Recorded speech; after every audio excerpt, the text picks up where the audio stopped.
Hello बच्चों, तो कैसे हैं आप सब? आई होप अच्छे होंगे। तो बहुत बहुत स्वागत है आपका अपना चैनल तलाशाइद में। तो आज की वीडियो में हम लोग क्या देखने वाले हैं बच्चों? रेजिस्टिविटी। स्टार्ट करते हैं हम लोग। ठीक है। तो रेजिस्टिविटी क्या होता है ना? क्या होता है, कैसे समझेंगे रेजिस्टिविटी है? It is defined as the resistance offered by a cube of a material of side 1 meter when current flows perpendicular to its opposite faces. अब बहुत सारे स्टूडेंट्स को लग रहा होगा सर ने तो ये लिख दिया, समझ नहीं आ रहा है, इतना बहुत ज़्यादा बड़ा। अब इसको मैं एकदम इजी वे में, रेजिस्टिविटी उसको बोलते हैं बच्चों जब हमारा रेजिस्टेंस नहीं काम करता है। ठीक है। जब हमारा रेजिस्टेंस नहीं काम कर रहा है, मान लो बहुत ज़्यादा करंट है, तो उसमें रेजिस्टेंस हम लोग नहीं यूज़ करेंगे, उसके लिए रेजिस्टिविटी यूज़ किया जाता है। ठीक है। तो एक और तरह से समझेंगे कि कोई भी मटेरियल, ठीक है ना, मटेरियल है, उसमें क्या होगा, एरिया और लेंथ होगा, है ना। वो किसी कंडक्टर में होगा तो उसको क्या बोलते हैं, रेजिस्टिविटी। मतलब समझ में आया?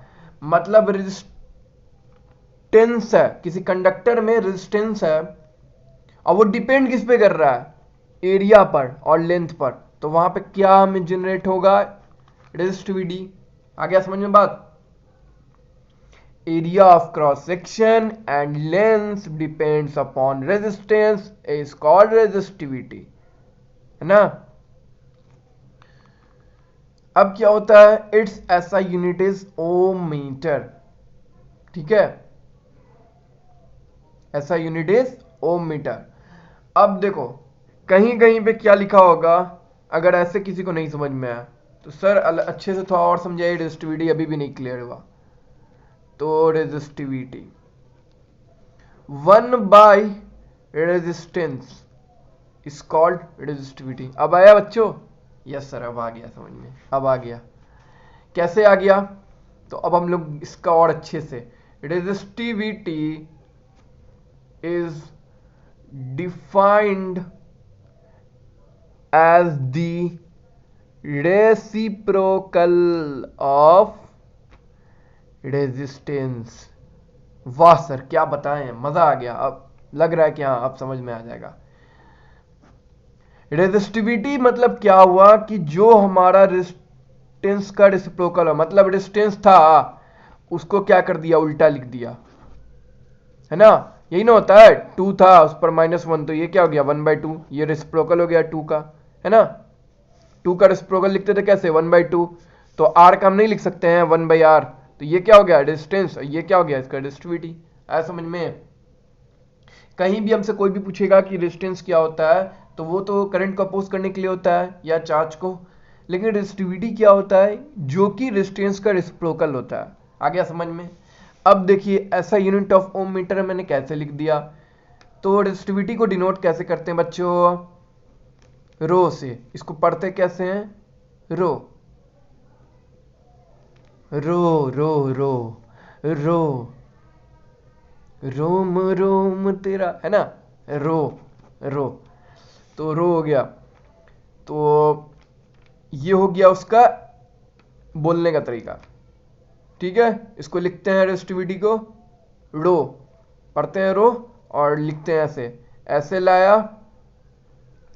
ऐसे गए एंड ऐसे मोड़ दिया। आ गया समझ में, है ना। अब देखिए यहाँ पे, अब ऐसा यूनिट कैसे हम लिखेंगे, rho is equal to 1/r। Resistance होता है कि नहीं, बोलो बच्चों। Yes sir. तो 1/r रेजिस्टेंस का ओम होता है ना। यस सर, ओम होता है। तो अब क्या करेंगे हम, तो ओम को ऊपर ले जाओ, ओम मीटर हो गया, पर ओम हो गया। अब इसी को अनदर वे में ओम मीटर भी बोलते हैं। आया समझ में? आ गया ना? हाँ आ गया सर, अब आ गया समझ में। अब देखते हैं हम आगे क्या, resistivity does not change with length और area of cross section, but resistivity कब चेंज होगा? जब लेंथ होगा और area of cross section, area of cross section और लेंथ पर रेजिस्टिविटी चेंज नहीं होगा। चेंज किस पे होगा? टेम्परेचर पे, टेम्परेचर पे,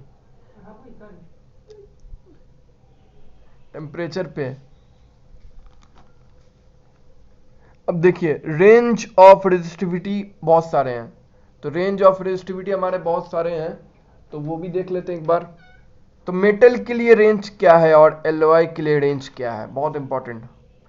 मेटल के लिए क्या है? एलॉय के लिए हमारा मेटल और एलॉय का रेंज होगा 10⁻⁸ टू 10⁻⁶ ओम मीटर, ये याद कर लीजिए आप, ठीक है।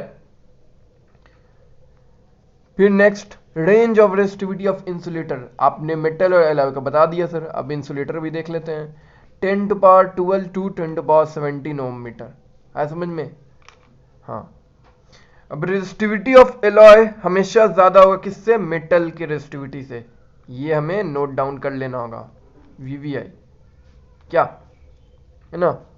हाँ, अब हम लोग पढ़ते हैं क्या? रेजिस्टर इन सीरीज होता है ना, दो टाइप के रेजिस्टर होते हैं। अब हम लोग देखेंगे बच्चों रेजिस्टर्स इन सीरीज, दो टाइप के रेजिस्टर्स होते हैं ना, पैरेलल और सीरीज।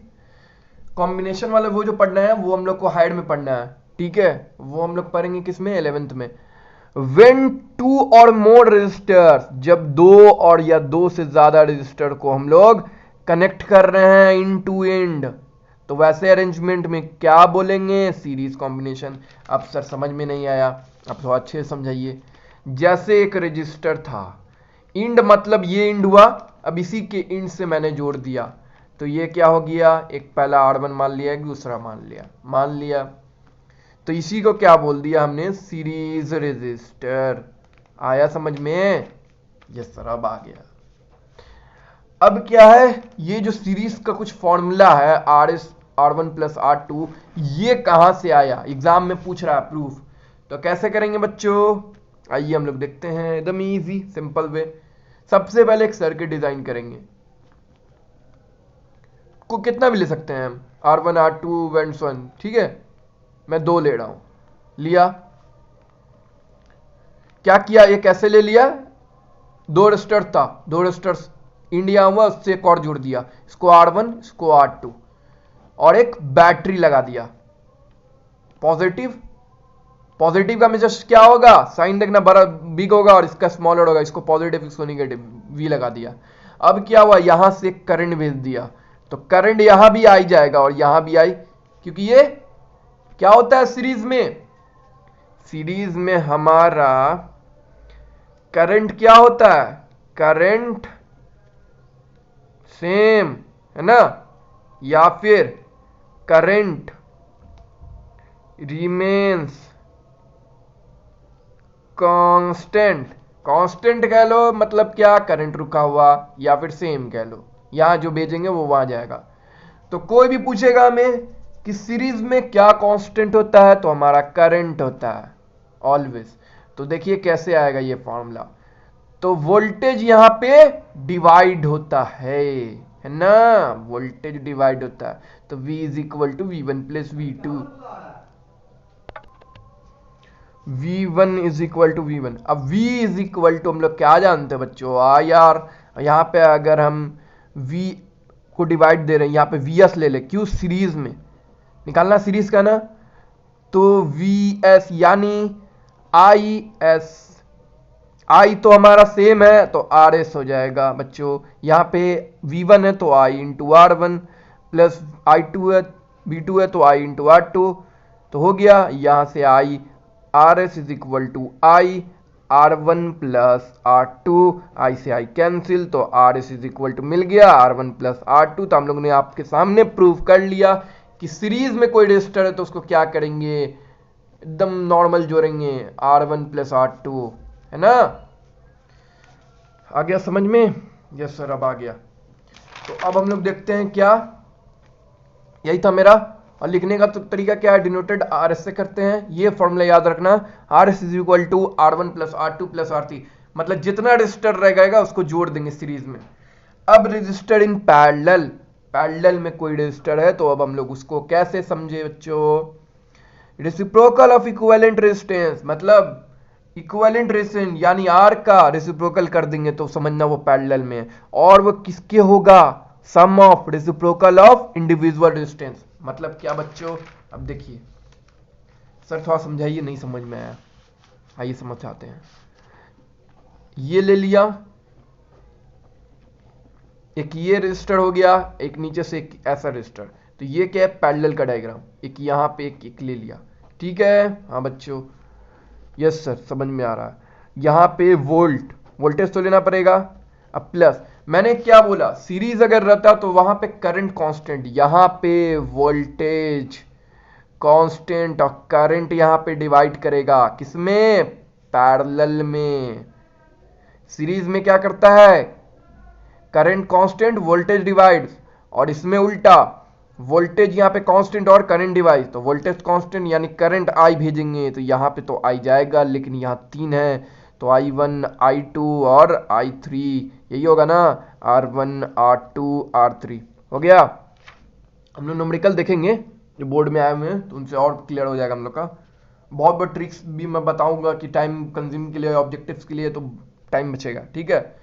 तो ये हुआ पैरेलल में, पैरेलल में वोल्टेज कांस्टेंट होता है, करंट डिवाइड करता है, और सीरीज में क्या करता है बच्चों, करंट कांस्टेंट रहता है, वोल्टेज डिवाइड करता है। आया समझ में, यस सर, अब आ गया, एकदम क्लियर हो गया मेरा। अब इसको भी प्रूफ करते हैं हम लोग बच्चों, सब चीज प्रूफ करेंगे, हर चीज। तो आरपी मैंने क्या बोला, रेसिप्रोकल ऑफ इतना है ना, रेसिप्रोकल ऑफ क्या, इक्विवेलेंट रेजिस्टेंस, ये हो गया पैरेलल रेजिस्टेंस आरपी। तो ये R1 individual of reciprocal of sum of resistance हो गया। तो अब इसको कैसे हम लोग लाए हैं, तो मैंने क्या बोला, यहां पे करंट डिवाइड होगा, यानी I is equal to I1 plus I2, ठीक है। 2 ले रहा हूं मैं, 3 भी ले लेते हैं, चलिए 3 लेते हैं। कोई बोलेगा सर 3 का ही बता दीजिए, 3 का ही बता देते हैं। तो I V is equal to I R जानते हैं, यहां से अगर I निकालना होगा तो बच्चों क्या होगा, बताओ क्या हो, कैसे लिखते हैं इसको, ये V और जो जिसका निकालना है जिसके साथ होता है वो डिवाइड में आ जाता है ना, इसको अब कर लो, ये आ जाएगा, आ जाएगा, यस सर। अगर हमें I1 निकालना है तो V मैंने क्या बोला, V हमारा क्या है, वोल्टेज यहां पे डिवाइड करेगा बच्चों, है ना, यस सर डिवाइड करेगा, डिवाइड करेगा, है ना। I is equal to, current हमारा क्या रहेगा, वोल्टेज यहाँ पे डिवाइड करेगा, और करंट क्या रहेगा, वोल्टेज यहाँ पे डिवाइड नहीं करेगा, वोल्टेज डिवाइड करेगा सीरीज में, और करंट कांस्टेंट रहेगा सीरीज में, वोल्टेज यहाँ पे कांस्टेंट रहेगा, तो यहाँ पे भी कांस्टेंट, डिवाइड क्या करेगा, करंट, करंट डिवाइड कर रहा है पैरेलल में ना। अब देखिए I यानी V अपॉन RP, यहाँ पे रेसिप्रोकल चाहिए किसका, हमें पैरेलल का, तो RP लिखेंगे, V1 V by R1, V by R2 और V by R3, V by RP is equal to V common ले लिया, 1 by R1 plus 1 by R2 plus 1 by R3, V से V cancel, 1 by RP is equal to कितना बच गया, 1 by R1 plus 1 by R2 plus 1 by R3 बच गया। Yes sir, अब समझ में आ गया, मतलब सीरीज में होगा तो क्या, अब थोड़ा समझ लेते हैं। वोल्टेज वहां पे क्या होगा, वहां पे डिवाइड करेगा, सीरीज में करंट क्या होगा बच्चों, करंट होगा हमारा कांस्टेंट, और पैरेलल में क्या होगा, सर पैरेलल में ही बता दिए, वोल्टेज यहां कांस्टेंट रहेगा और करंट यहां पे डिवाइड करेगा। अब क्लियर हो गया होगा बच्चे सबको, है कि नहीं, हाँ यस सर, अब समझ में आ गया। क्वेश्चंस देखेंगे, न्यूमेरिकल बेस्ड क्वेश्चंस सभी इस चैप्टर से पूछे जाते हैं। Advantages of parallel combination over series combination, अब कोई पूछेगा हमसे एडवांटेज बताने के लिए पैरेलल कॉम्बिनेशन और ओवर सीरीज कॉम्बिनेशन में, तो कैसे बताएंगे। इन सीरीज सर्किट में जब हम एक कंपोनेंट फेल हो जाएगा तो सर्किट हमारा ब्रेक कर जाएगा और वो सारे कंपोनेंट वर्क नहीं करेंगे। आया समझ में। Different appliances have different requirements of current. अगर हमारे पास डिफरेंट एप्लियंसेस है तो करंट का रिक्वायरमेंट डिफरेंट होगा। अगर हमने रियोस्टेट लिया, रजिस्टर लिया 4 वोल्ट, करंट लिया 5 एम्पेयर, तो हमारा करंट कुछ और मिलेगा, रजिस्टर कुछ और रहेगा, सब चीज अलग रहेगा। तो वो सेटिस्फाई किसको नहीं करेगा, वो करंट सेम हमेशा नहीं होगा। आया समझ में? Yes sir. In A parallel combination it is very easy, बहुत इजी है कनेक्ट करना, या कनेक्ट करना बहुत इजी है और डिसकनेक्ट करना, क्योंकि ये न्यू एप्लियंस जो हम लोग ऐड कर रहे हैं, तो विदाउट उसको अफेक्ट किए हुए, मतलब उसको कोई भी हानि पहुंचाए हुए या उसको खराब किए हुए, वो दूसरे एप्लियंस के साथ जुड़ जाएगा। समझिए, मतलब कोई पैरेलल में हम क्या कर रहे हैं, कनेक्ट कर रहे हैं या डिस्कनेक्ट कर रहे हैं, तो उसमें कोई नया रेजिस्टर या रेजिस्टेंस या कुछ भी बैटरी जोड़ रहे हैं, तो वो दूसरे एप्लियंस बैटरी उसी के साथ इफेक्ट नहीं करेगा। समझे? लेकिन सीरीज में कर जाएगा, वो करंट का डायरेक्शन को चेंज कर देगा। आया समझ में? अब देखते हैं बच्चों, heating effect of electric current, VVI बोल रहा हूं तो कर लो, है ना, सर ने बोला तो मैं कर लेता हूं, ऐसा नहीं है। आप लोग सिलेबस भी देखा करो। If an electric current is purely resistive, heating effect of electric current क्या कहता है कि अगर इलेक्ट्रिक करंट प्योरली रेजिस्टिव है, the source of energy continuously get dissipated entirely in form of heat. मतलब क्या, अगर इलेक्ट्रिक करंट प्योरली रेजिस्टिव है, तो सोर्स ऑफ एनर्जी किसके फॉर्म में हमें मिलेगा, हीट के फॉर्म में। तो वैसे हीटिंग को हम क्या बोलते हैं, वहां पे जो हीट जनरेट होगा उसको heating effect of electric current बोलेंगे। आ गया समझ में? यस सर, आ गया पूरा। E इज इक्वल टू, कुछ इसके फॉर्मूला से, E is equal to P into T, मैं बताऊंगा वो कहां से आया है ना। E यहां पे एनर्जी, यानी E एनर्जी किसमें, हीट में चेंज हो रहा है ना। पावर बराबर क्या होता है, वी आई, ये फॉर्मूला सब हम लोग इलेक्ट्रिक पावर में पढ़ेंगे आगे। V I T, P is equal to V I, तो हमने इससे रिप्लेस किया तो क्या हो गया, वी आई टी। तो यहाँ पे एनर्जी क्या है, हीट है, H is equal to V I T. V बराबर आई आर होता है बच्चों, तो इसकी जगह वी की जगह आई आर करेंगे, आई आर कर दिया, आई टी लिखा, तो H is equal to I square R T. हमें क्या मिल गया, H is equal to I square R T. अब जूस law of heating effect of electric current क्या कहता है, ये भी बहुत इंपॉर्टेंट, हर बार पूछी जा रहा है। सर ऐसे तो नहीं ना बोल रहे सर आप, नहीं नहीं, प्रीवियस ईयर क्वेश्चन आप लोग देख लीजिएगा, पता चल जाएगा। ओ अच्छा, सर ने ऐसा कहा, ठीक है मैं तो देखूंगा। Directly proportional to square of current, मतलब क्या, हीट हमेशा डायरेक्टली प्रोपोर्शनल किसके होगा, करंट के स्क्वायर की। इस फॉर्मूला को देख लीजिए, है ना, ये सारे कांस्टेंट है, तो ये क्या है, डायरेक्टली प्रोपोर्शनल किसके हो गया, I square. Directly proportional resistance for a current, current के लिए भी होगा, करंट के लिए हीट डायरेक्शन, वोल्टेज और टाइम को छोड़ दीजिए तो क्या हो गया, हीट और करंट हो गया, ये दोनों कांस्टेंट, तो ये क्या हो गया, यही हो गया ना डायरेक्टली। तो ये हो गया क्या, करंट, रेजिस्टेंस करंट। तो डायरेक्टली प्रोपोर्शनल किसके हो जाएगा, resistance for a current, H directly proportional to R. और क्या हो जाएगा, जूस लॉ क्या कहता है, directly proportional to the time. अब समझते हैं थोड़ा, जूस लॉ ऑफ हीटिंग इफेक्ट क्या बोलता है कि हमारा हीट जो होगा डायरेक्टली प्रोपोर्शनल किसके होगा, पहला किसके होगा, करंट के स्क्वायर के। दूसरा किसके होगा, heating effect is directly proportional to किसके होगा बच्चों, सर रेजिस्टेंस को होगा, करंट में जो रेजिस्टेंस जितना जा रहा है। और लास्ट वाला क्या होगा, हीटिंग इफेक्ट डायरेक्टली प्रोपोर्शनल किसके होगा, टाइम के। आया, यहाँ टेम्परेचर नहीं, ये टाइम है, समझे कि ये juice law of heating effect कहता है। आ गया होगा समझ में, यस सर, अब आ गया समझ में। Note, heating effect is desirable in devices like electric heater, electric iron, electric bulb. Heating effect किस पर यूज हम लोग कर सकते हैं, इलेक्ट्रिक हीटर, इलेक्ट्रिक आयरन और इलेक्ट्रिक बल्ब पर, ये ना इलेक्ट्रिक के सामान पे। हीटिंग इफेक्ट किस पर हम लोग नहीं यूज कर सकते, कंप्यूटर पे करके देख लो, हीट करो कंप्यूटर खराब हो जाएगा, टीवी करो, रेफ्रिजरेटर करो खराब हो जाएगा ना, ऐसा समझ में। Filament of electric bulb is made up of tungsten, tungsten, TU NGSTN, tungsten. हमारा जो इलेक्ट्रिक बल्ब में जो फिलामेंट जो फील्ड है वो किस चीज से, इलेक्ट्रिक बल्ब में जो फिलामेंट है वो किस चीज से बना है, टंगस्टन से। अब ये टंगस्टन से क्यों बना है ये भी समझ लेते हैं, एग्जाम में हर बार पूछा जा रहा है, तो नोट डाल के लिख लेते हैं हम लोग। It does not oxidise readily at high temperature. ये क्या होता है, टंगस्टन क्या होता है कि इलेक्ट्रिक बल्ब में ऑक्सीडाइज नहीं करता हाई टेम्परेचर पे, है ना। दूसरा, it has high melting point, इसके पास बहुत ज्यादा मेल्टिंग पॉइंट होता है, ये कभी पिघल नहीं पाएगा।